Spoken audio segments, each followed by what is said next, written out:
I don't know whatever happened to if it's not broke, don't fix it, but that's what modern media is these days. They take things that we love, in particular here in the West, and decide to make them awful.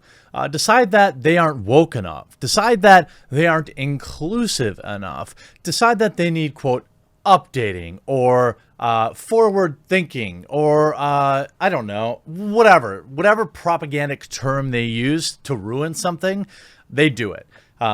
This is evident in literally every reboot ever.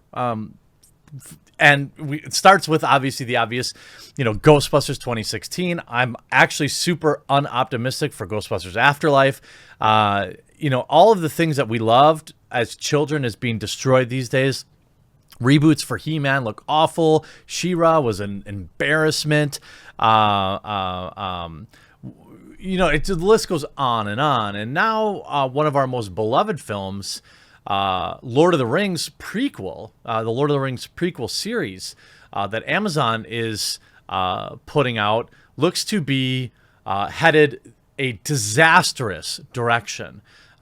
But instead of feeling sad about that, be happy that you can play against me in probably my favorite mobile game by a really, really large margin. Check this out. Huge shout out to this video's sponsor, Raid Shadow Legends. Raid Shadow Legends has millions of players and dozens of tough bosses, but its heart and soul are in its jaw-droppingly gorgeous champions. Raid has a whole world of amazing looking champions, all from their unique factions. And those factions have a lot of lore. Use my links in the description or pinned comment below to download Raid for yourself to your mobile phone or PC. The Bannerlords are basically medieval knights. With a massive kingdom in the West Teleria, they're arrogant and warlike and believe themselves to be on the side of good. But the orcs, skinwalkers, and lizardmen would disagree. The lands of the Bannerlords were taken from non-humans by force and kept through centuries of persecution with the help of the Sacred Order. Now, with the Bannerlords weakened by wars of their king, the time may be at hand for these races to right an ancient wrong by whatever means necessary.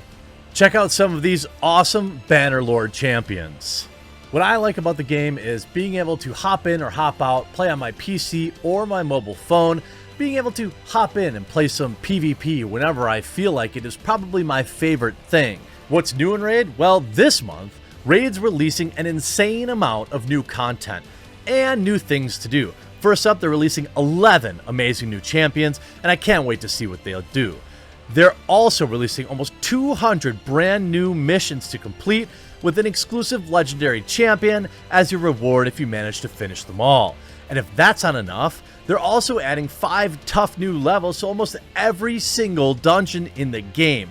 That's an incredible amount just in 1 month, and one of my favorite things about Raid, since there's always something to do.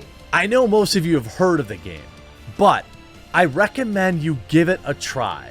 It's free to play. Use my link in the description or the pinned comment below, and not only will you be playing an awesome game, but you'll be supporting the channel. Get the game and summon awesome champions as soon as you get in game. Good luck, and I'll see you in there. Once you're in the game, you can find me under the name Colt's Dad. I would love to battle you in PvP. It's that easy. Just click the link in the description or the pinned comment below, and I'll see you in the game. That's right. Download the game. My name's Colt's Dad in there. Play me in some PvP. And just trying out the game helps support the channel. So you've got nothing to lose and a good time to gain. Now, this article put out by IGN this morning says, Amazon says its Lord of the Rings prequel series needs to appeal to a, quote, giant global audience. So we all know what that means, right? It's going to be awful. You can see that Nerdrotic, because the last ones were such niche successes, pointing out the fact that the books and movies are wildly successful. Yellow Flash, I want to see a Waxman of color play Gandalf. It's time. Code 4, we're going to make Token roll in his grave so hard he'll single-handedly solve the world's energy needs after we hook him up to a generator. China, the giant global audience is China. That's correct. Token's work sells worldwide. You literally have fans on every continent. Oh, you mean appealing to the CCP sensibilities? My bad. Everybody sees exactly where this is going. I mean, it's so obvious. Straight up saying it's gonna be bad, huh? It also needs to appeal to fans of The Lord of the Rings, you know, your target audience. Star Wars franchise is dead. Apathy has replaced anger. Disney thought they were appealing for a, quote, wider audience, even though the franchise already had a dedicated fan base of tens of millions. The statement by Amazon is a monumental red flag. Of course it is. Well, looks like a franchise killer found a new target. We're screwed.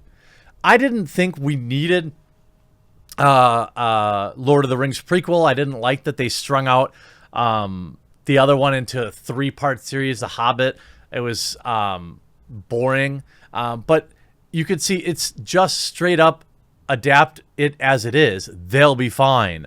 Lord of the Rings, Fellowship of the Ring, making 900 million worldwide on a budget of 93 million, a 10-to-1 return. I'm sure DVD sales and everything else are much more. Two Towers made 947 million, and Return of the King made $1.1 billion. And this is back in 2003. This is nearly 20 years ago. With the current inflation going on right now, you could practically add 15 to 20% to that. Not like the obscure underground Peter Jackson movies. This is, I mean, they're going to make this woke, and they're going to make it garbage. They're going to bend the knee to China, and it's going to be an absolute disaster.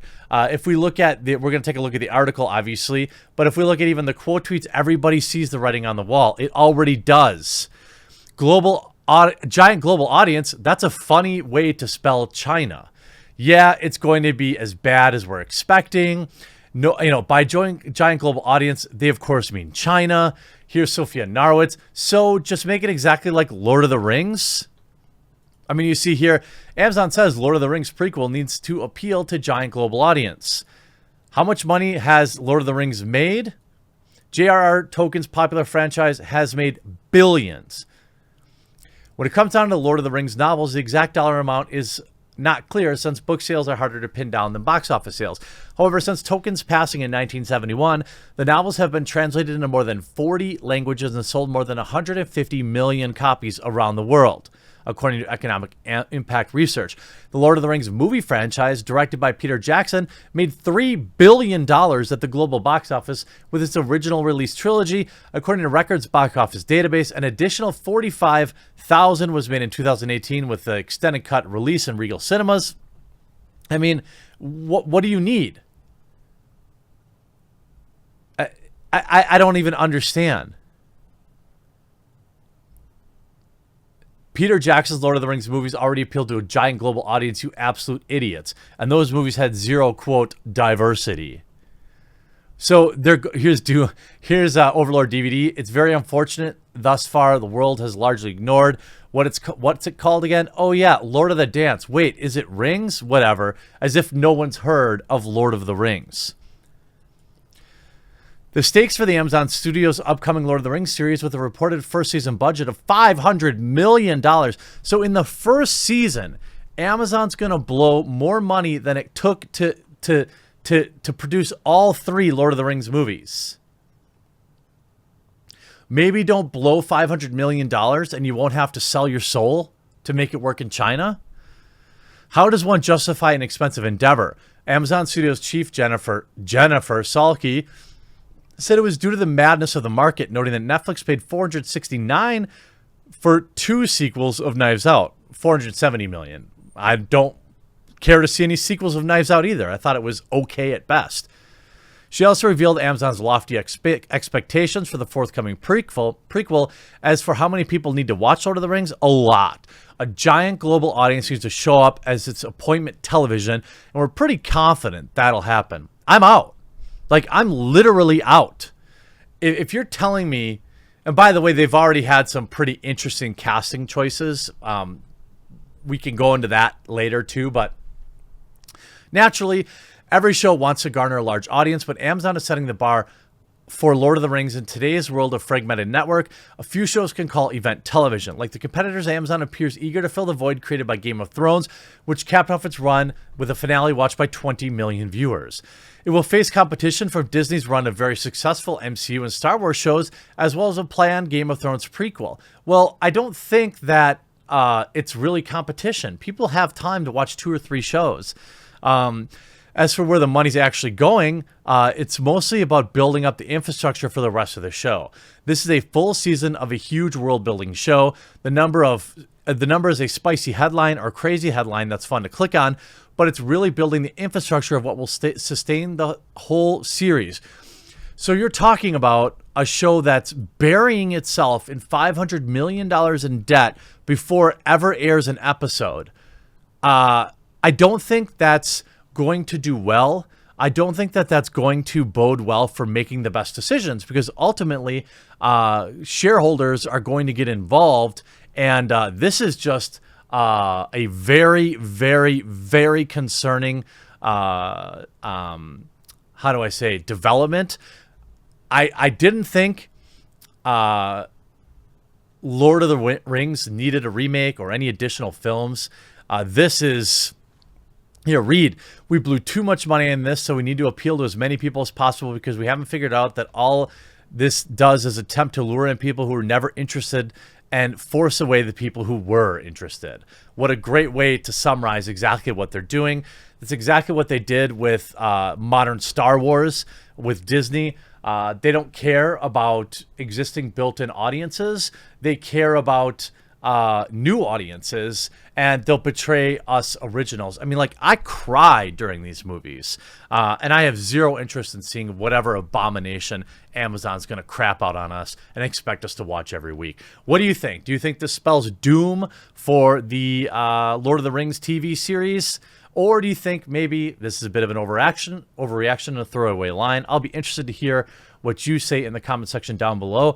Make sure you check out Raid Shadow Legends. Install it. Try it out. If you don't like it, you can always remove it. It's free to try, but it definitely supports the channel, and I bet you'll probably like it. Hope you enjoyed this video. We'll talk to you again real soon.